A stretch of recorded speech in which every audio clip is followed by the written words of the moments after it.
Gus and Grandpa and the Halloween costume.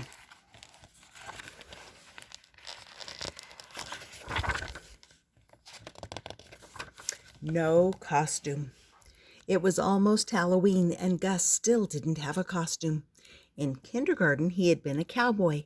In first grade, he had been a pirate. What could he be this year? "Let's use our imaginations," Gus's mother said. Gus knew this meant that she didn't want to buy anything. Gus's mother didn't believe in store-bought costumes. Gus's father also didn't believe in store-bought costumes. "All this fuss about Halloween," he said. "When I was a kid, we wore any old thing we could find lying around the house." Gus looked around the house. Maybe he could be a ghost. He tried putting an old sheet over his head, but he had never heard of any ghosts who wore pink-flowered sheets. Maybe Gus could be a mummy. He tried wrapping the sheet tightly around him, but he had never heard of any pink-flowered mummies either. "What are you going to be for Halloween?" Ryan Mason asked Gus in school the next day. "I don't know," Gus said. "What about you?" "I'm not telling," Ryan said, "but here's a clue. The cape is black. The fangs look like real fangs. The blood looks like real blood." Gus could guess. Ryan was going to be a vampire. Gus wished he could be a vampire too. But Gus knew he wouldn't find a cape or fangs or blood lying around his house. And he knew his mother wouldn't buy him any. She thought gory store-bought costumes were the worst of all. Gus's only hope was Grandpa's house. Maybe he could find a costume there. Picking pumpkins. On Sunday, Gus's father took him to Grandpa's house. "How are your pumpkins doing?" Daddy asked. Gus ran outside to check. He and Grandpa had planted pumpkin seeds last spring. Now there were 5 plump pumpkins on the vines, ready to be picked. Gus counted them again. 5 pumpkins, big and round and gold, living in Grandpa's cornfield like a pirate's treasure.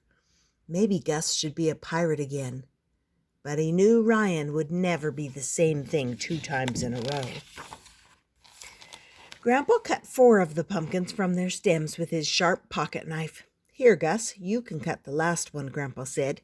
He helped Gus cut the biggest pumpkin of all. Then Gus and Grandpa loaded the pumpkins into the wheelbarrow. Gus wheeled it carefully to the house, with Skipper barking all the way. Maybe Skipper could be part of Gus's Halloween costume. Gus could be a dog catcher, and Skipper could be the dog he was trying to catch. Having a dog as part of your costume would be almost as cool as real-looking fangs and real-looking blood. Then Gus remembered dogs weren't allowed at school. Gus felt like giving up. The costume. "Do you have any Halloween costumes in your shed?" Gus asked Grandpa as they sat with Daddy at the kitchen table, admiring their pumpkins.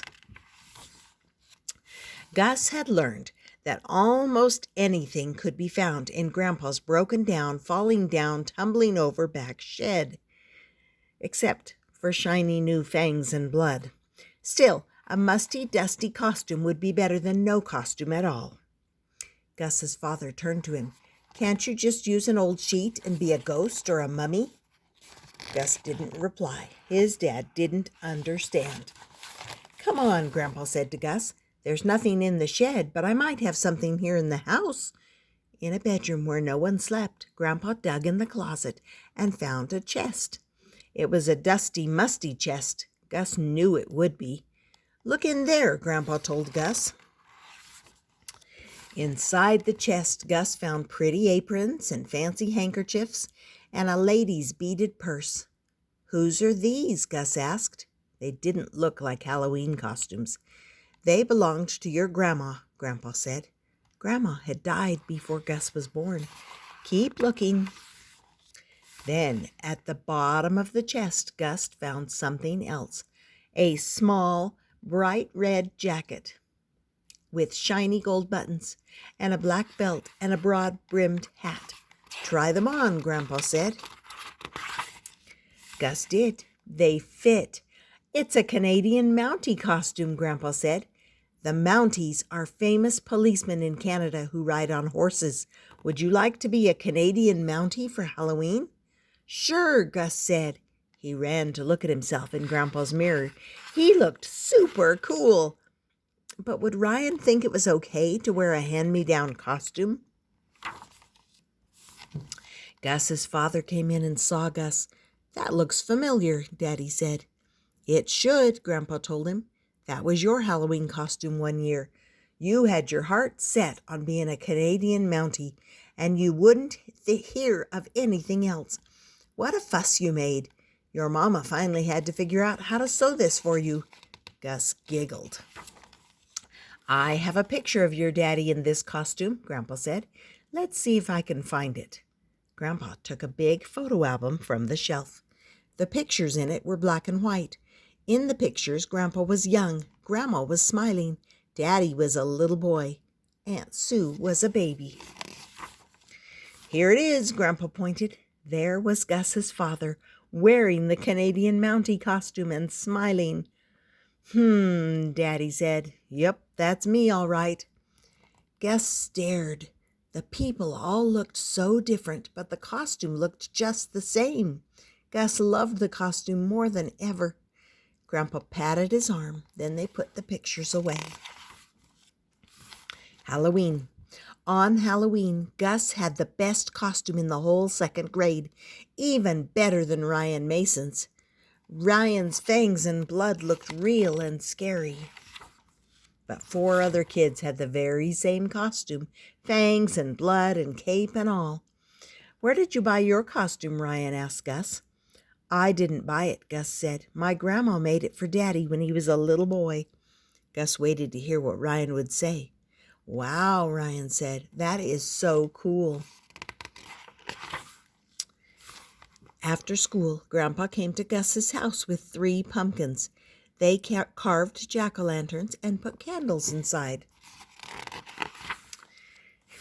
Right before trick-or-treating, Gus's dad snapped a picture of Gus in his costume. Like father, like son, he said. Gus gave his biggest smile. He wanted to look exactly like Daddy in the picture. But his picture would have been even better than Daddy's. It would have Grandpa in it. And that was Gus and Grandpa and the Halloween costume, where he got to be a Canadian Mountie.